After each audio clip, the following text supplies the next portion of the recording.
آج کی جمعۃ المبارک کے اس اجتماع میں ناسبیت کی حقیقت اور اس کے متعلقات پر گفتگو کرنا چاہتا ہوں۔ اس کی وجہ یہ ہے کہ یہ لوگ بڑے منظم طریقے سے حضرت امام حسین رضی اللہ تعالیٰ عنہ کے عظیم مشن کو مشکوک بنانے کی سعی مضمون میں مصروف ہے، اور جو بندہ مختلف قسم کی سوچ کے لوگوں سے ملتا ہے وہ اس بات کو بخوبی سمجھتا ہے کہ ہمارا پڑھا لکھا طبقہ ان سے کافی حد تک متاثر ہو رہا ہے۔ اس کی وجہ کیا ہے؟ اس کی وجہ یہ ہے کہ حضرت امام حسین رضی اللہ تعالیٰ عنہ کی شہادت پہ بولتے ہوئے یا آپ کی ذات گرامی پہ گفتگو کرتے ہوئے ترجیح اس بات کو دی گئی کہ لوگ زیادہ کس طرح ہوتے ہیں۔ بے شک اس کے لیے موضوع رہنے کرنے پڑے، بے شک اس کے لیے جتنا بھی مبالغہ کرنا پڑا، امام عالی مقام کی عظمت کی جو بنیادیں ہیں ان کو بیان نہیں کیا گیا۔ اتنا مسئلہ اب جب بھی ایک بندے کے سامنے آپ مختلف چیزیں رکھ دیں گے جن کی طرف ہمارے اصحاب بکروں کے رات کی توجہ ہی نہیں ہوتی، تو پھر یہ بڑا نازک مرحلہ ہوتا ہے اور بڑا حساس موقع ہوتا ہے۔ اقبال نے کہا تھا حوث بالا ممبر ہے مجھے نبی بیان کی، نصیحت بھی تیری صورت ہے ایک افسانہ کہانی، کہ جب خطیب کا ذہن یہ بن جائے کہ میں نے لوگوں سے زیادہ داد لینی ہے، بے شک مجھے جتنی بھی کچی باتیں کرنی پڑیں، بے شک مجھے جتنی بھی موضوع روایتیں بیان کرنی پڑیں، بے شک مجھے جتنی بھی ہلکی باتیں کرنی پڑیں، میں نے داد لینی ہے، اس وقت پھر قوموں کی علمی سوچ تباہ ہو جاتی ہے اور اس کے بڑے خطرناک اثرات اور نتائج ہیں۔ کبوتر کی طرح آنکھیں بند کر دینے سے طوفان کی طرح جو بندے اس پس منظر کو سمجھتے ہیں وہ اپنے درد کو محسوس کرتے ہیں کہ یہ کیا ہے۔ ہمارے جو یعنی جس کو ہم کہہ سکتے ہیں کہ زیادہ تعلیم یافتہ طبقہ، اتنا ماشاء اللہ ان کی سوچ بہت نیگیٹو ہوتی ہے، بہت سے لوگ ایون پروفیسر منور جیسا بندہ ان سے متاثر ہو جاتا ہے۔ پروفیسر منور واقعات نہ آئے ان سے متاثر ہو گیا۔ ہمیں یہ سمجھنا ہے کہ یہ ناسبیت ہے کیا چیز اور یہ کیسے کرتی ہے، کیوں کرتی ہے، اور ہر فرد ہے ملت کی مقدر کا ستارہ۔ والے کہا تھا افراد کے ہاتھوں میں ہے اقوام کی تقدیر، ہر فرد ہے ملت کے مقدر کا ستارہ، قومیں افراد سے بنتی ہیں اور سارے افراد بخاری مسلم نہیں پڑھتے، کوئی تاجر ہوتا ہے، کوئی سیاستدان ہوتا ہے، کوئی خطیب ہوتا ہے، کوئی مدرس ہوتا ہے، مختلف کام کرتے ہیں لوگ معاشرے میں،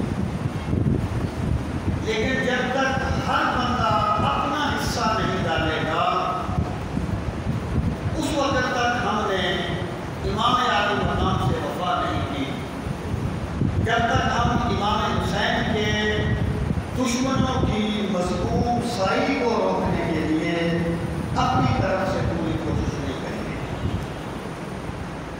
سامعین محترم، پہلے یہ سمجھیں کہ ناسبیت ہے کیا؟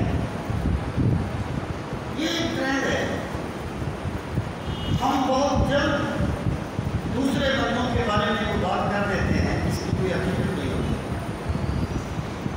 یعنی ایک بندہ کسی اچھے مقصد پر پہنچ جائے تو ہم بلا وجہ اس کو قادیانی کہنا شروع کر دیتے ہیں، اس کی کوئی حقیقت نہیں ہوتی۔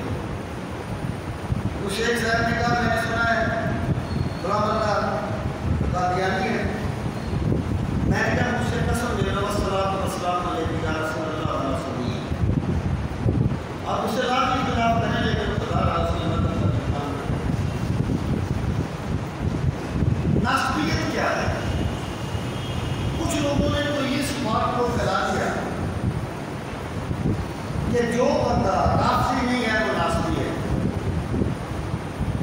استغفر اللہ، ایسی نہیں بات ہے۔ جو بندہ یہ کہتا ہے کہ جناب جو بھی حضرت علی المرتضیٰ رضی اللہ تعالیٰ عنہ پر کسی صحابی کو فضیلت دے وہ ناسبی ہے، اور ناسبی یہودیوں سے برا ہے، تو میں اس بندے پر پھٹکار بھیجنے کے سوا کوئی دوسری بات نہیں کر سکتا۔ ناسبی کیا ہے؟ نسب کہتے ہیں دشمنی کو، یہ ایک فرقہ ہے، یہ ایک فرقہ ہے اسلام کے فرقوں میں۔ نسب کہتے ہیں دشمنی کو، ناسب کو فلانا اے آدیتو، زمخشری اساس میں کہتے ہیں کہ اگر کوئی بندہ یہ کہے ناسب کو فلانا کہ میں نے فلاں سے ناسبیت کی، اس کا معنی یہ ہوگا اے آدیتو، یعنی میں نے اس سے دشمنی رکھی۔ تو پھر وہ کہتے ہیں وَمِنْهُ النَّوَاسِرُ وَأَهْلُ النَّصْرِ الَّذِينَ يَصُدُّونَ عَلِيًّا كَرَّمَ اللَّهُ تَعَالَىٰ وَجْهَهُ الْكَرِيمَ، اور اسی لفظ سے پھر نواسر بنا ہے، اسی لفظ سے اہل نسب کا لفظ نکلا ہے۔ یہ وہ لوگ ہیں جو حضرت علی المرتضیٰ رضی اللہ تعالیٰ عنہ کو گالیاں دیتے ہیں۔ آپ کو یاد ہوگا پچھلے دنوں ایک ویڈیو وائرل ہوئی تھی جس میں ایک بندے نے حضرت موسیٰ کاظم رضی اللہ عنہ کی والدہ کو برا بھلا کہا، یہ ہے ناسبی، یہ ناسبی ہیں۔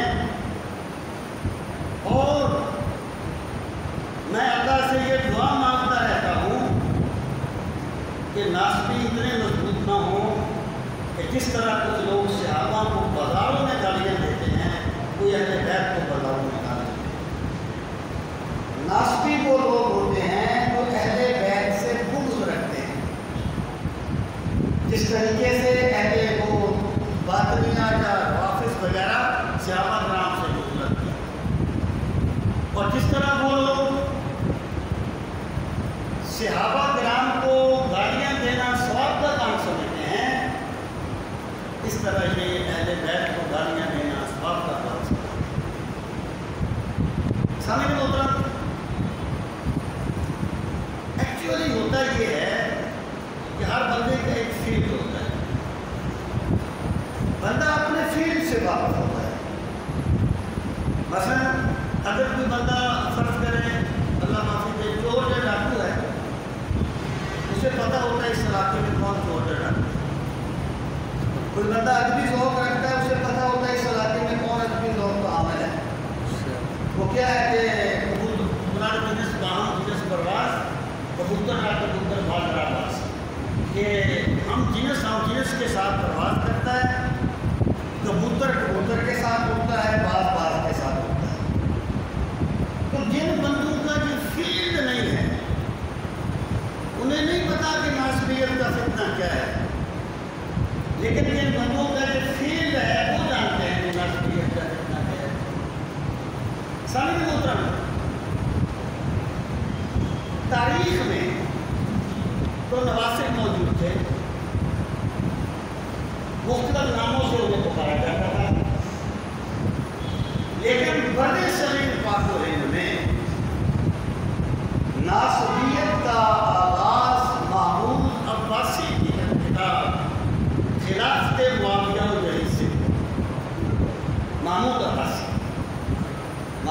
عباسی کی کتاب خلافت معاویہ الجدید سے ناسبی فرقے کا آغاز یا ناسبی سازش کہنا چاہیے کا آغاز بڑے صحیح پاک و ہند میں اس کتاب سے، اور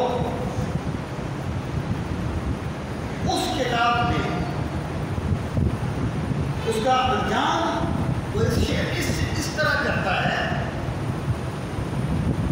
کہ اس نے کہا ملت میں ٹوٹ پڑتی ہے ہر کربلا کے بعد۔ یہ ہے نا اسلام زندہ ہوتا ہے ہر کربلا کے بعد، وہ اس کی پیروڈی کرتے ہیں، اس کی کتاب کا اختتام اس مسئلے سے کرتا ہے کہ ملت میں ٹوٹ پڑتی ہے ہر کربلا کے بعد۔ محمود عباسی کی اس کتاب سے ناسبیت کے فتنے کی بنیاد بڑے صحیح پاک و ہند میں۔ پھر کیا ہوا؟ پھر یہ ہوا کہ بہت سے لوگ جو منکرین حدیث تھے اور جو مذہب سے بیزار تھے اور جو خود ساختہ قصے کہانیوں سے تنگ آئے ہوئے تھے، وہ لوگ اس کی پشت پہ کھڑے ہو گئے۔ پھر انہوں نے بہت سی کتابیں لکھی۔ یہ جو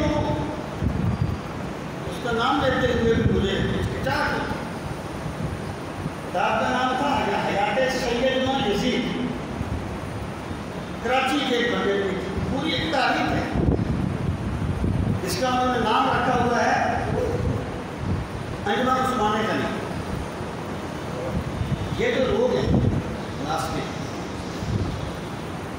ہمارا پیسہ یا گلے پہ لگتا ہے، کانوں کے حسن پہ لگتا ہے، رسموں پہ لگتا ہے، ذوقیات پہ لگتا ہے، ان کا پیسہ کتابوں پہ لگتا ہے، ان کا پیسہ اپنا مشن پھیلانے میں لگتا ہے۔ آپ تعجب کریں گے، یہاں پر ایک صاحب ہے، بہت پیسہ خرچ کرتے ہیں، اچھے کام پہ کرتے ہیں، میں یہ نہیں کہتا کہ وہ کام اچھا نہیں ہے، لیکن کاموں میں کچھ ترجیحات ہونی چاہیے۔ میں کہتا ہوں اگر ایک بندہ 10 لاکھ روپیہ لگا کے 1 لاکھ کی محفل کرتا ہے، ٹھیک ہے، نعت ہمارے سرکار کو بڑی خوشی ہوتی ہے، لیکن یہ بہتر نہیں ہے کہ وہ 5 لاکھ اس پہ لگا لے اور 5 لاکھ کسی مدرسے کو دے دے، کوئی کتاب تقسیم کر دے لوگوں میں۔ اس طرف نہیں آتے لوگ، کیونکہ نظر نہیں آتے یہ کام۔ ایک صاحب کو بہت زیادہ پیسہ لگاتے تھے، میں نے ایک بندے کے تھرو انہیں میں نے اپنا ایک کانفرنس بھیجا جو میلاد پہ کیے گئے اعتراضات کے جوابات تھے۔ میں نے کہا یار اسے شائع کروا لیں اپنے پاس سے، مجھے غرض نہیں ہے، لوگوں میں تقسیم کر دو، جو بندہ گھنٹہ نعرے مار کے جائے اس کو پتا تو ہو کہ اس سوال کا جواب کیا ہے، جو اپنے ذوق کی تسکین کر کے جائے وہ اپنے علم کی بھی تو تسکین کرے۔ اس کی وجہ نہیں یہ کام مجھ سے نہیں، میں نے بالکل ناسبیوں کا معاملہ کیا ہے، انتہائی اعلیٰ کاغذ پر کتاب چاہتے ہیں، انتہائی اعلیٰ کاغذ، اور کم از کم 30 مفت تقسیم کرتے ہیں۔ یہ حیات سیدنا یزید ان میں سے ایک کتاب ہے۔ میں یزید پہ لعنت بھیجتا ہوں تو سید کہتے ہیں مجھے دکھ ہوتا ہے، کتاب کا نام ہے میں لے رہا۔ سامعین محترم، اب ہوتا کیا ہے؟ ناسبیت کس طرح پھیلتی ہے؟ اس کے دیگر اسباب سے پہلے ذرا اس پہ غور کریں۔ ہوتا یہ ہے کہ مفت کتاب کون نہیں دیتا؟ آپ یہاں پہ ایک کتاب رکھیں کہ مفت لے جاؤ، جس نے لینی ہے سب لے جائیں گے، بے گھر میں پڑی رہے۔ آپ 1000 روپے کتاب کی قیمت 100 روپیہ رکھ دیں، میں دیتا ہوں کتنے دیتے ہیں؟ یہ امنیہ ہے بھائی، یہ امنیہ ہے۔ وہ کتابیں مفت تقسیم کرتے ہیں اور وہ ہر بندے کو نہیں دیتے، وہ اس طرح نہیں بانٹتے، ان پر بین ہے، ان کی کتابیں بین ہیں۔ شکر کرو یہاں پر حکومت ان کی ہے جو حسین کی عظمت کو مانتے ہیں۔ اگر ان کی کتابوں پہ بین نہ ہوتا تو پھر میں دیکھتا ہوں تمہارے یہ لوگ کیا کر لیتے ہیں، جو ہو کر کے بڑی بڑی ڈرامے بازیاں کرتے ہیں۔ یہ اللہ کا شکر ہے کہ یہ اسلامی مملکت میں امام حسین کی عظمت کو مانا جاتا ہے، یزید کو نہیں، اس لیے ان کی کتابوں میں بین ہے۔ لیکن وہ کتابیں کسے دیتے ہیں؟ جو بندہ انہیں خط لکھتا ہے۔ اب خط لکھے گا تو وہ دلچسپی ظاہر کرے گا نا، ورنہ تو بندوں کے پاس ٹائم ہی نہیں ہوتا دین کے۔ وہ کبھی نہ چلتے تھے، بندہ دل جاتے ہیں، وہ کہتے ہیں جی وہ ایک بڑا ضروری مسئلہ آپ سے پوچھنا تھا، بڑے دنوں سے پوچھا ہوا، اب مجھے یہ کہ مجھے مسئلہ یاد آ گیا ہے، یہ تیری دین کے ساتھ سنجیدگی ہے۔ خط لکھتے ہیں ان کو وہ کتابیں نہیں دیتے ہیں۔ اب جو بندے کچھ اسٹڈی کے شوقین ہوتے ہیں، کچھ اسٹڈی کے شوقین ہوتے ہیں، وہ اپنی کتابوں کو پھر وہ کہتے ہیں وہ ہو، یعنی پھر دو چیزیں ہوتی ہیں۔ اسٹڈی کرنے والے بندے کے علم میں ایسی باتیں آتی ہیں جو روٹین سے ہٹ کے ہوتی ہیں۔ اب اس کے سامنے دو راستے ہیں، یا تو وہ کسی اہل علم کے پاس جائے، اسے جا کے کہے کہ بھائی میں تو آج تک یہ سنتا رہا ہوں، مجھے تو یہ لکھا ہوا ہے۔ ایک راستہ یہ سلامتی کا راستہ ہے، اور دوسرا راستہ یہ ہے کہ بندہ وہاں بیٹھ کر کے طے کر لے کہ ہمیں تو آج تک دھوکے میں رکھا گیا ہے، اصل تو یہ ہے تو یہ ہمیں بتا رہے ہیں۔ ہمارے لوگ عموماً یہ دوسرا راستہ اختیار کرتے ہیں، اور نتیجہ کیا ہوتا ہے؟ میں جانتا ہوں یہاں پہ ایک بندہ ہے جو نافتوں کا سر کرتا ہے، خدا کی قسم اس کے پاس وکیل پڑھے لکھے بندے اس طرح جاتے ہیں جیسے پیروں کے پاس مرید جاتے ہیں۔ وجہ اس کی کیا ہے؟ پہلے انہیں آپ نے پتہ نہیں ہوتا کہ ہم کیا ہیں، ہمارے پاس کیا چلائیں۔ جب وہ ان کی کتابیں پڑھتے ہیں، باتیں کرتے ہیں، تو وہ بڑے متصر ہو جاتے ہیں، جو ہو یار اصل بات ہوئی ہے، ہمیں کاٹ کر رکھا گیا مسئلہ۔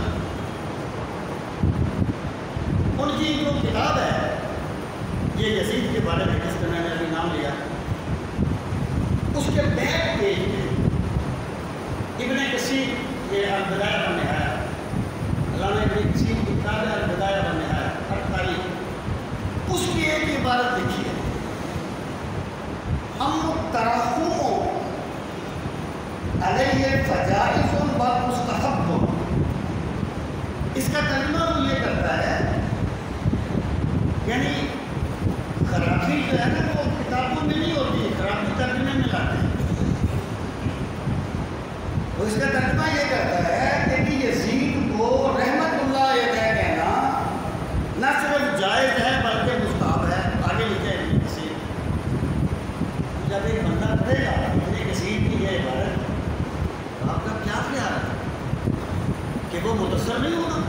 یار اتنا بڑا بندہ ابن کثیر، اس نے یہ لکھ دیا ہے تو ہمیں یہ لوگ کیا بتاتے رہتے ہیں۔ اب حقیقت کیا ہے؟ ترحم کا مطلب رحمت اللہ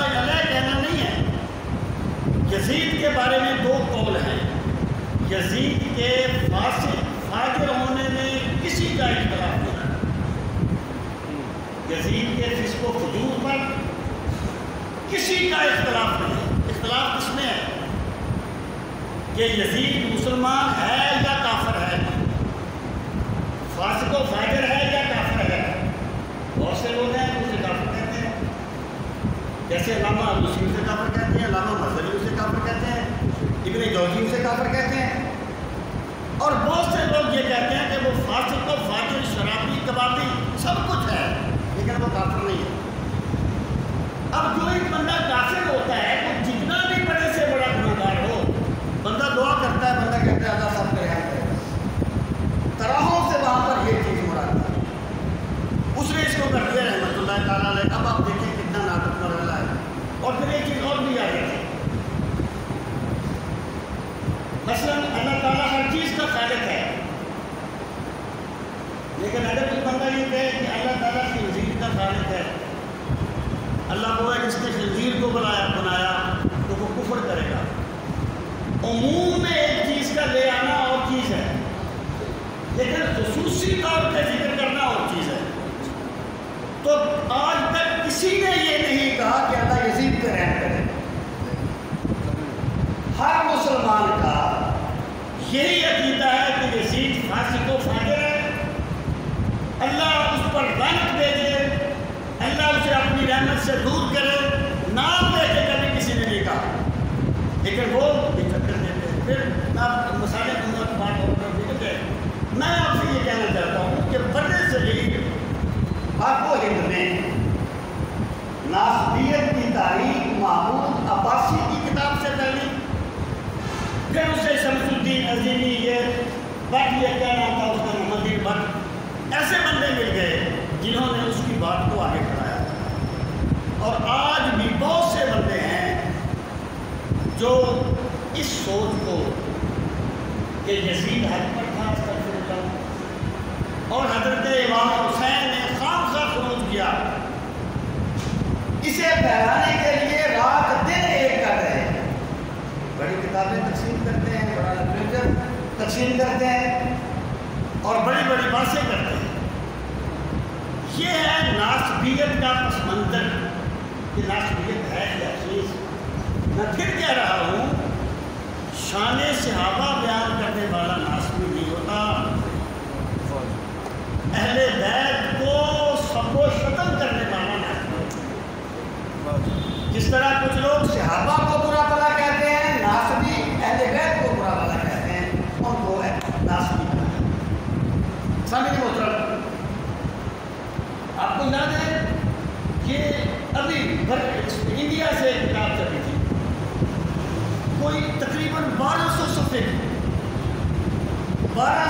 کی کتاب تھی، جو یزید کو حق ثابت کرنے پہ لکھی گئی، اور کسی اہل بیت کے مجرم نے اس کا آج تک جواب نہیں دیا۔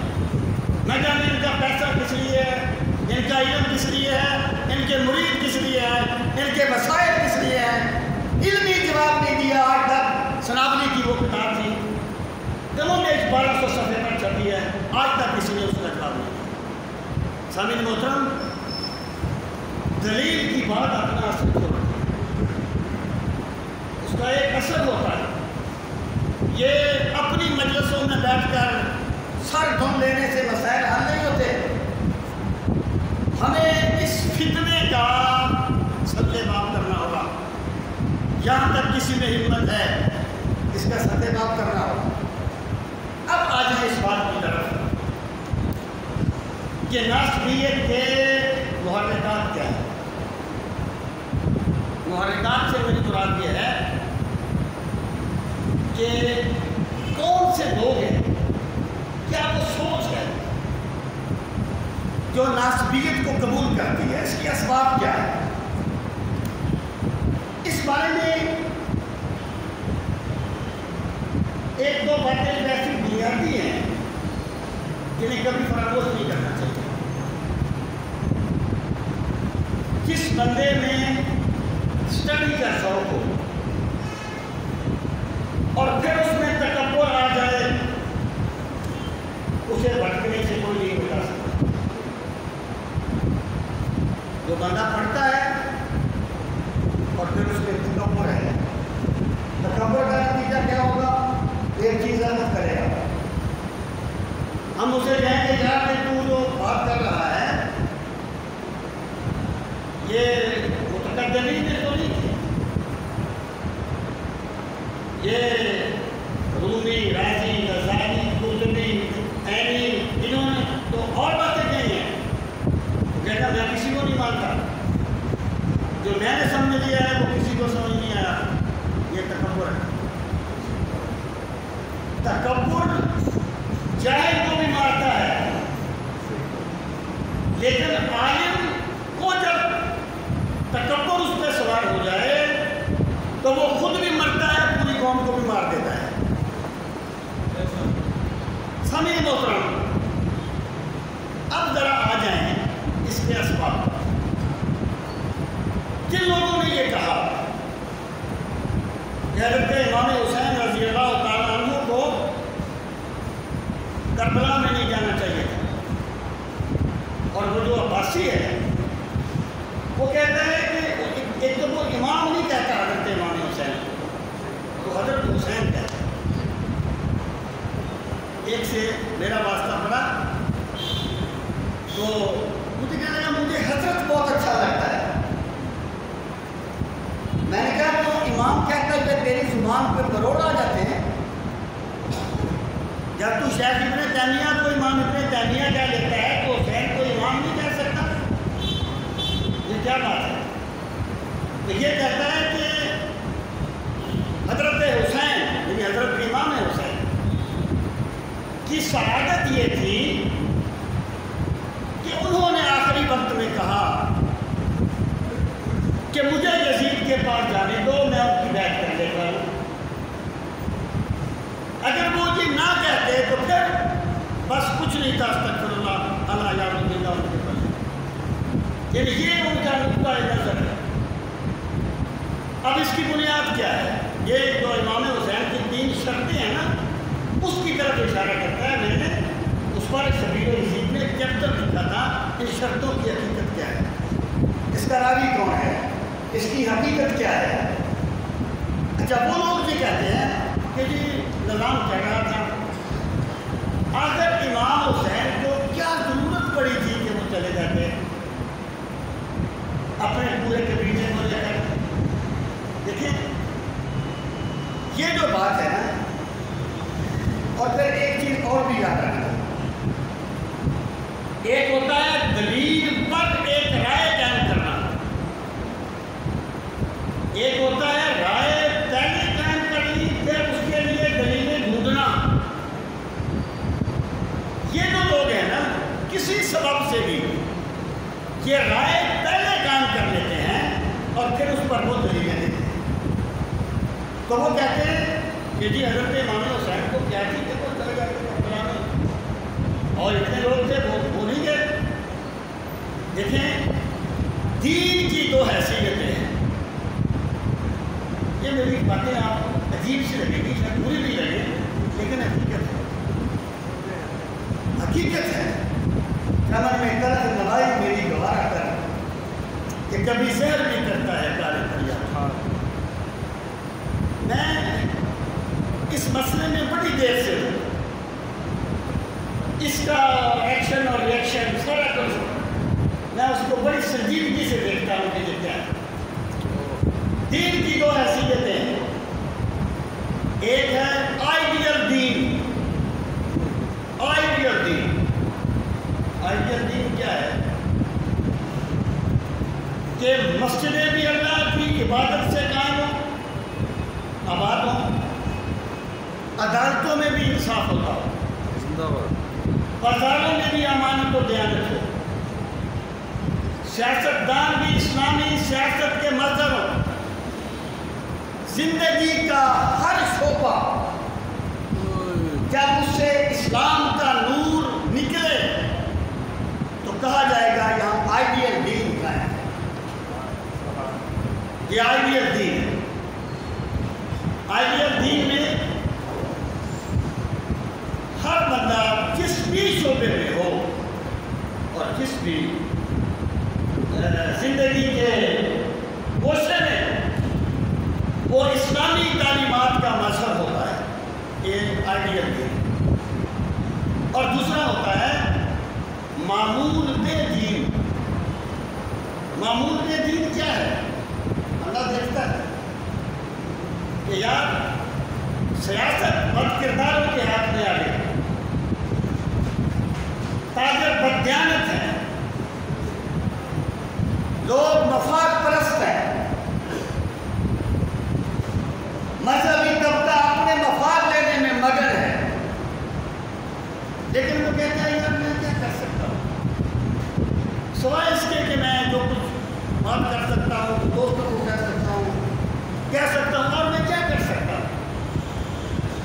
وہ اسی صورت پر سکوت کر لیتا ہے، اس کو معمول بے دین کہا جاتا ہے۔ اقبال نے کہا تھا یا وسعت افلاک میں تکبیر مسلسل، یا وسعت افلاک میں تکبیر مسلسل، یا خاک کی آغوش میں تسبیح و مناجات۔ یہ مذہب وہ مذہب مردان خدا آگاہ و خدا مست، اور یہ مذہب مردہ و نباتات و جماعت۔ جو آئیڈیل دین ہوتا ہے یہ حق پرست بندے کا دین ہے، حقیقی دین ہے جس کا اتفاق مطلوب ہے اسلام میں۔ اور معمول بے دین کیا ہوتا ہے کہ بس ٹھیک ہے نظام چل رہا ہے چلنے دیں۔ میرے بھائی اس وقت آئیڈیل دین نہیں رہا تھا۔ حضرت امام حسین جو کربلا میں گئے تھے آئیڈیل دین کو بچانے کے لیے گئے تھے، دین کی آئیڈیل حیثیت کو باقی رکھنے کے لیے گئے تھے۔ اب لوگ کہتے ہیں یہاں پر دیکھیے میں کیا کرتا ہوں کہ انتہاؤں پر بولنا مشکل نہیں ہوتا، انتہا پر بولنا مشکل نہیں ہوتا، نہ لکھنا مشکل ہوتا ہے، کیونکہ وہ انتہا پر ہے۔ جو بندہ دیکھیں جب امام حسین کربلا میں گئے تھے تو اہل بیت کے بھی بہت سے افراد آپ کے ساتھ نہیں گئے تھے۔ حضرت زینب جن کے بیٹے عمر محمد شہید ہوئے تھے، عمر محمد کے بعد نہیں گئے تھے کربلا میں، محمد بن حنفیہ نہیں گئے تھے، حضرت علی کے بیٹے ہیں، اور بھی بہت سے افراد نہیں گئے تھے اہل بیت کے۔ وجہ اس کی کیا ہے؟ دو وجوہات ہیں۔ ایک چیز تو یہ کہ جو حضرت امام پہلی بات یہ تھی کہ یہ بات نہیں لوگوں کو پتا تھی کہ اس کا یہ نتیجہ نکلے گا، بس امام حسین جا رہے تھے لیکن آگے کیا ہوگا یہ کسی کو نہیں پتا تھا۔ دوسری بات یہ کہ جتنے لوگ نہیں گئے تھے کسی نے یہ نہیں کہا تھا کہ یزید خلیفہ برحق ہے، اس کے خلاف بات نہیں کرو، کسی نے نہیں کہا۔ ان کا مدعا جب حضرت امام حسین جا رہے تھے تو کئی صحابہ کرام نے حضرت امام حسین سے عرض کی کہ آپ کی بات صحیح ہے لیکن حالات اس کا ساتھ نہیں دیتے۔ یعنی جو لوگ نہیں گئے تھے وہ یزید کو خلیفہ برحق نہیں مانتے تھے، ان کے نزدیک بھی یزید فاسق و فاجر تھا، لیکن وہ کہتے تھے ہمارے پاس اتنی پاور نہیں ہے کہ ہم جا کے اس کا مقابلہ کریں۔ سامعین محترم، اسے اگر آپ تھوڑا سا اور آسان کر لیں تو دو اصطلاحیں ہیں۔ ایک اصطلاح ہے عزیمت، ایک اصطلاح ہے رخصت۔ عزیمت اور رخصت۔ عزیمت یہ ہے مثلا ایک مثلا میں آپ کو مثال دیتا ہوں کہ حضرت یاسر کو مشرکین مکہ نے پکڑ لیا اور کہا کہ کلمہ کفر ہے، توحید کا انکار کر، اللہ تعالیٰ کے ساتھ کا انکار کر۔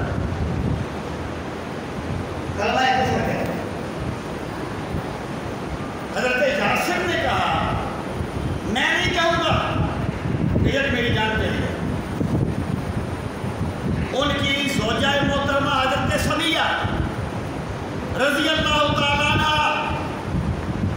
جو اسلام کی پہلی شہید ہیں، انہوں نے کہا نہیں کہیں گے ہم کلمہ کفر۔ کافروں نے کیا کیا؟ حضرت سمیہ کی دونوں ٹانگیں دو اونٹوں سے باندھا اور اونٹوں کو مخالف سمت میں چلا دیا۔ حضرت سمیہ کا وجود چر گیا، لیکن وہ لا الہ الا اللہ کہتی ہے۔ اس کو کہتے ہیں عزیمت۔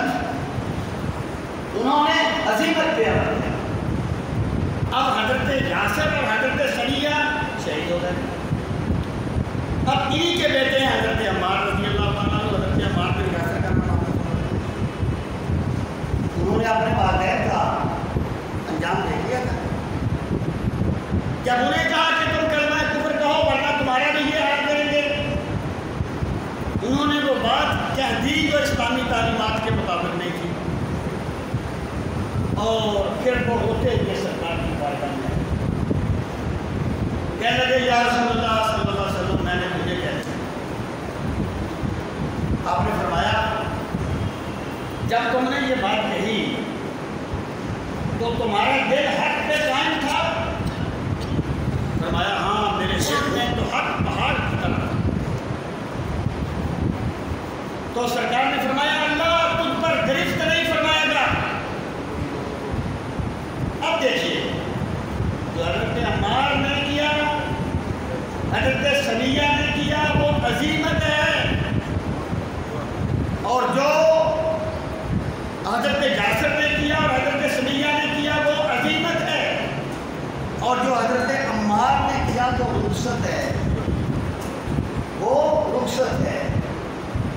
ہم یہ کہہ سکتے ہیں کہ جب حضرت امام حسین نکلے تھے ایک باطل حکومت کے خلاف، تو حضرت امام حسین کا عمل عزیمت تھا، اور جو لوگ یزید کو فاجر مانتے تھے نکلے نہیں تھے، ان کا عمل رخصت تھا، کمال عمل۔ وہ اقبال نے کہا نا جو خلافت رشتہ از قرآن وسیع، جو خلافت رشتہ از قرآن وسیع، حریت را زہر اندر کام ریخ۔ کہ جب خلافت کا رشتہ قرآن سے پھر گیا اور حریت کے گلے میں زہر اندر لیا گیا، اور عام سر جلوہ خیر الامم جو صحابے قبلہ بارہ درینہ، پھر اس امت کا اس وقت کا بہترین فرق اٹھا، جیسے قبلہ کی طرف سے گنگور گٹا اٹھتی ہے، اور پھر کہا بار حق در خاک و خون غلطی داشت تا بنائے لا الہ گردی داشت۔ یہ حضرت امام حسین نے حق کے لیے خاک اور خون میں مل گئے تا بنائے لا الہ گردی داشت۔ تب حضرت امام حسین لا الہ کی بنیاد بن گئے۔ نعرہ تکبیر، نعرہ تکبیر، نعرہ رسالت، نعرہ حیدری۔ وہ جو حضرت خواجہ میری نے کہا تھا نا کہ شاہ کو حسین، بادشاہ کو حسین، دی اس کو حسین، دی پناہ اس کو حسین، سردار دادار دست در دست یزید، حقا کے بنائے لا الہ اس کو حسین۔ یہ جو لا الہ کی بنیاد حسین تب بنے جب حق کے لیے وہ خاک و خون میں اپنا سب کچھ انہوں نے قربان کیا۔ یہ جو ناسبی ہے، میں آگے بڑھنے سے پہلے ایک بات ان کی اور کروں۔ یہ جو ناسبی ہے یہ کہتے ہیں کہ یہ کیا بات ہوئی، اور یہ بات آپ بہت سے بندوں کو کہتا ہوا سنیں گے۔ امام حسین لا الہ کی بنیاد کیسے بن گئے؟ لا الہ کو حسین سے پہلے بھی تھا، تو امام حسین کیسے بن گئے لا الہ کی بنیاد؟ میں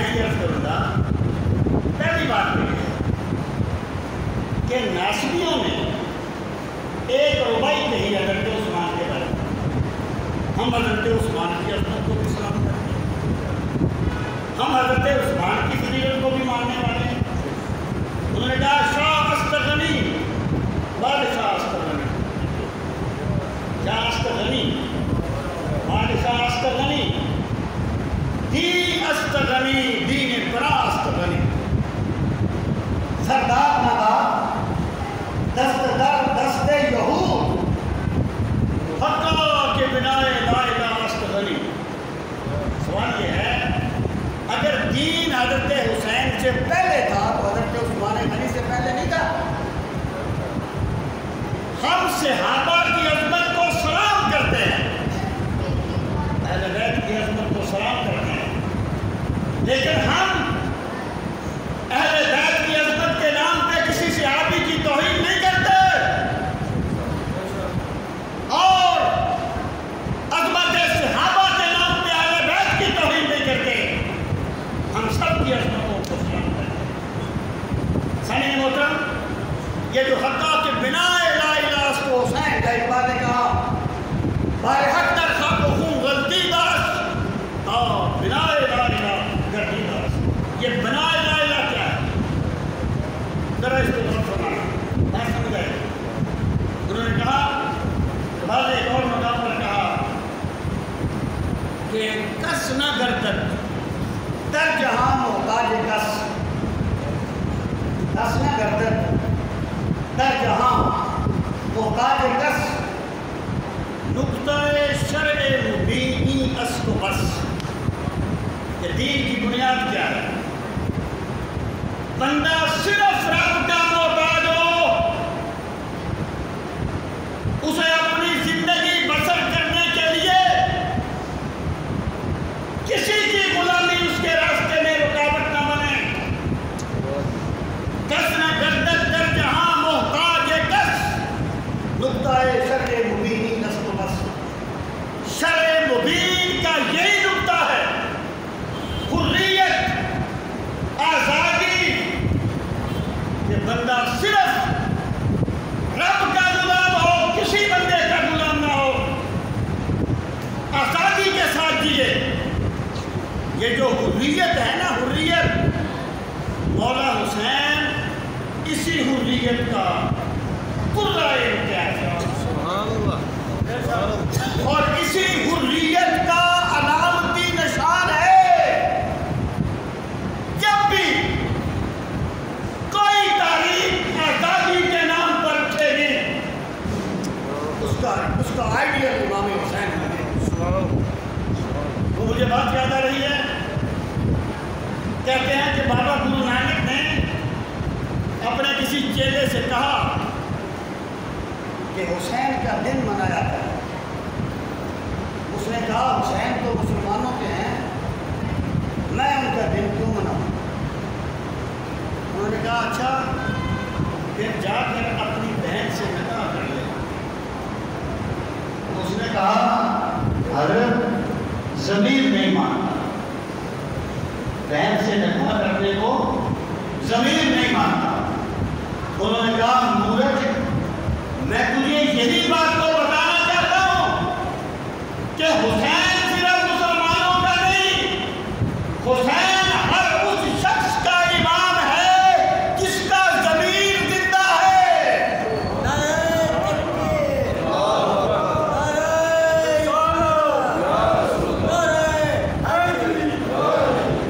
میں یہ عرض کر رہا تھا کہ حضرت امام حسین جو کردار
جب تم حق کے لیے نکلے ہو نا پھر نتائج کو چھوڑ دو، نتائج کیا نکلتے ہیں۔ جب آپ جا رہے تھے کربلا کی طرف، راستے میں فرزدق ملا، فرزدق اہل بیت سے محبت کرنے والا شاعر ہے۔ امام حسین نے اس سے پوچھا، بتا وہ کوفہ کی طرف سے آ رہا ہے، لوگوں کو کس حال میں پایا ہے؟ کہنے لگا لوگوں کے دل تو آپ کے ساتھ ہیں لیکن تلواریں بنو امیہ کے ساتھ ہیں۔ امام حسین نے ایک بات وہاں فرمائی، وہ بات زندگی کا اصول بنائیے، ایمان کی حالاتیں مل جائیں۔ امام پاک نے فرمایا لو یعتد من کانت نیتہ حق والتقوی سریرتہ، جس بندے کی نیت اچھی ہے اور جس کے دل میں تقوی کا نور ہے، اسے نتائج کی پرواہ نہیں کرنی چاہیے۔ گر بازی عشق کی بازی ہے، جو چاہے لگا دے جب چاہے، گر جیت گئے تو کیا کہنے، ہارے بھی تو بازی مات نہیں، اور جس ڈب سے کوئی مقتل میں گیا وہ شان سلامت رہتی ہے۔ یہ جان تو آنی جانی ہے، اس جان تو کوئی بات نہیں۔ نعرہ تکبیر، نعرہ رسالت، نعرہ حیدری۔ یزید نے حکومت کی، مر گیا یزید، اس کے 15 بیٹے تھے، نام مٹ گیا۔ مولا حسین کی قبر کا آج بھی فرشتے طواف کرتے ہیں۔ مولا حسین کا نام آئے تو گردنیں عقیدت سے جھک جاتی ہیں، کیونکہ یہاں نتائج نہیں دیکھے جاتے، یہاں قربانیاں دی جاتی ہیں۔ سامعین محترم، پہلی بات جو میں نے اس کی ناسبیت کے محرکات میں سے کہ ان لوگوں نے یہ بات سمجھی نہیں کہ آئیڈیل دین کیا ہوتا ہے اور معمول بے دین کیا ہوتا ہے، اور وہ اس بات کو بھول گئے۔ اس لیے انہوں نے یہ کہا کہ امام حسین کو کیا پڑی تھی کہ وہ کربلا میں تک جب مسجدوں میں اذانیں ہو رہی تھی، ممبروں پہ خطبے ہو رہے تھے، تو امام حسین کیوں گئے؟ بھائی امام حسین آئیڈیل دین کے لیے گئے تھے، اور میرے امام کا کربلا میں جانا قیامت تک کوئی بھلا نہیں سکے گا۔ شاید نصیر الدین گولوی نے کہا تھا کہ جب امام حسین گئے نا، انہوں نے ایک شعر میں تھا، وہ کہتے ہیں دیکھو دیکھو کہ جب حضرت امام حسین کا خود اٹھا کہ گلے باغے بطول آتا ہے، خود اٹھا شور کہ گلے باغے بطول آتا ہے، مرحبا دین شہادت کا رسول آتا ہے۔ اگر شہادت کا کوئی دین ہوتا تو حسین اس کے رسول ہوتے، یہ اشتہار ہے۔ سارے محترم، یہ صرف میں ایک بات عرض کر چکا ہوں، انشاءاللہ اگلے دن پڑھنا ہے دیگر محرکات اس کے نام کروں گا، ناسبیت کے دیگر محرکات کیا ہے، انشاءاللہ 1 بجے ہم کر دیں گے۔ اللہ تعالیٰ ہم سب کو